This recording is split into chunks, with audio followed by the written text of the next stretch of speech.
4 वर्षों से स्वच्छता में देश पहले नंबर पर आ चुका है, लेकिन इंदौर शहर में गंदगी के जगह जगह ढेर लगे हुए और वहां के नागरिक नारकीय जीवन जीने के लिए मजबूर हैं। लेकिन बीजेपी की नगर परिषद के द्वारा उन बाहरी क्षेत्रों में कोई कार्य तक नहीं किया जा रहा और न ही उस ओर कोई भी ध्यान दिया जा रहा है। खासकर इंडस्ट्रियल एरिया राव नगर परिषद को सबसे ज्यादा राजस्व प्राप्त होता है, फिर भी वहाँ कचरा गाड़ी जाती ही नहीं। जहाँ के निवासियों का कहना है कि फैक्ट्री मालिकों के द्वारा ही अतिक्रमण किया गया, जिसकी शिकायत करने के बाद भी नगर परिषद ध्यान नहीं दे रही। ऐसा लगता है कि राव नगर परिषद के अध्यक्ष पार्षद व अधिकारियों के मिली भगत से और ऑफिस के कैबिन में बैठकर नगर परिषद राव को चलाया जा रहा है। परिषद अधिकारियों को आम जनता की समस्या से भी कोई सरोकार नहीं रह गया। वही नगर पालिका अध्यक्ष शिवा डेंगू ने कहा कि आज जांच के आधार पर आगे की कार्यवाही की जाएगी। किस तरह की समस्या वगैरह आती है इस रोड पर?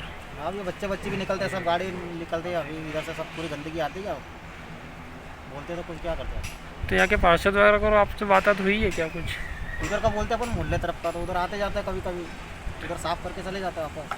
अच्छा, ये जो कंपनियों का पानी रोड पे आ रहा है, इनके बारे में आप पार्षद वगैरह क्या? सर अभी कुछ भी नहीं बोला अपन ने, इधर की ज़्यादा समस्या नहीं है। इधर का बोला अपन ने क्या नाम है? आते जाते रहते, साफ करके चले जाते, फिर वापस गंदगी हो जाती है, फिर नाली जाम हो गई। क्या नाम है आपका? जी अनवर। राव नगर परिषद में जो उद्योग क्षेत्र लगा हुआ है रंगवासा रोड पर, इसमें देखा जा रहा है कि बहुत ही गंदगियाँ वगैरह है, तो किस तरह से वहाँ देख रेख नहीं हो पा रही है? रामनगर में जो औद्योगिक क्षेत्र है, पहले तो आपको पूरी जानकारी दे दूँ। आधा क्षेत्र रंगवासा पंचायत में आता है और आधा क्षेत्र राव में आता है। तो जो राव का जो एरिया है उसमें पूरी तरह हमने पूरे औद्योगिक क्षेत्र में वाटर लाइन भी डाली, लेकिन उद्योग वाले लोग जो है, हमारी कचरा गाड़ी जाती है, उसमें कचरा ना फेंकते हैं। हमने उसमें 2-3 बार उनके ऊपर कार्रवाई भी करी, दंडात्मक कार्रवाई करी। उसके बाद कुछ परिणाम आने लगे, लेकिन अभी जब से मध्य प्रदेश में सरकार का पलटा हुआ था, जब से सारी व्यवस्था अस्त व्यस्त हो गई थी, अब फिर से हम एक्शन मोड में आए हैं और पब्लिक की जितने भी औद्योगिक क्षेत्र में। इंदौर के महू से केकेडी न्यूज संवाददाता संजय वर्मा की रिपोर्ट। इंदौर महू के तहसील क्षेत्र में लगातार जमीनों के विवाद सामने आ रहे हैं। जमीनों के भाव में वृद्धि होने के बाद अपनों की संपत्तियों को हड़पने में लगे हुए हैं। ऐसा ही एक मामला सामने आया है महू के ग्राम पंचायत पलासिया व ग्राम पंचायत अकावी क्षेत्र का, जहां एक किसान के द्वारा अपने भाइयों पर जमीन हड़पने का आरोप लगाया गया और प्रशासन से मदद की गुहार लगाई गई। दरअसल महू तहसील क्षेत्र के ग्राम पंचायत पलासिया निवासी रमेश पाटीदार द्वारा अपने भाइयों पर आरोप लगाते हुए बताया कि उनके द्वारा उनकी संपत्ति गलत तरीके से हड़प ली गई है। पूरे मामले में दस्तावेजों के आधार पर पहला व्यवहार न्यायालय वर्ग 1 के द्वितीय अतिरिक्त न्यायाधीश डॉक्टर अंबेडकर नगर महू द्वारा आदेश पारित किया गया था। यह आदेश 2019 को दिया गया था। उसके बाद तहसील कार्यालय में आवेदन पेश किया गया, जिसके आधार पर अधिकारियों ने पूरी संपत्ति सभी भाइयों और बहनों में समान रूप से बांटने के आदेश भी दिए थे, पर अब तक प्रशासन द्वारा कब्जा दिलाने की कार्यवाही नहीं की जा सकी। लंबा समय बीत जाने के बाद भी उन्हें अब तक न्याय नहीं मिल पाया, जिसके चलते उन्होंने जल्द ही प्रशासन से न्याय दिलाने की गुहार लगाई। उनके 5 भाई बहन है ये, और उनका हिस्सा होना था, लेकिन पूर्व सचिव जो है 2015 में, मेरी नियुक्तियाँ सितंबर 2016 से है, उनने इनका वारिसनामा लिख के दिया। उसका यहाँ कोई रिकॉर्ड भी नहीं है ग्राम पंचायत में, न उसकी कार्बन कापी है, न ही कोई शपथ पत्र वगैरह है। मैंने अच्छी तरह से पूरी पंचायत में मेरे और मेरे रोजगार सहायक द्वारा अच्छी तरह से जांच पड़ताल की गई, तो कोई रिकॉर्ड नहीं पाया गया है। तो इनने मेरे से मांगा कि रिकॉर्ड नहीं है, लिख के दे दो, तो मैंने लिख के दे दिया कि इस संबंध में कोई रिकॉर्ड नहीं है पोथीनामा, ये वारिसनामा में। तो ऐसा पूर्व में भी कोई ऐसा तो नहीं आया। ऐसा आमतौर पर लोग शपथ पत्र लेते हैं, उसके बाद में देते हैं, और पड़ताल करने के बाद में। मेरा नाम राकेश ठाकुर है, सचिव का नाम अर्जुन सिंह है।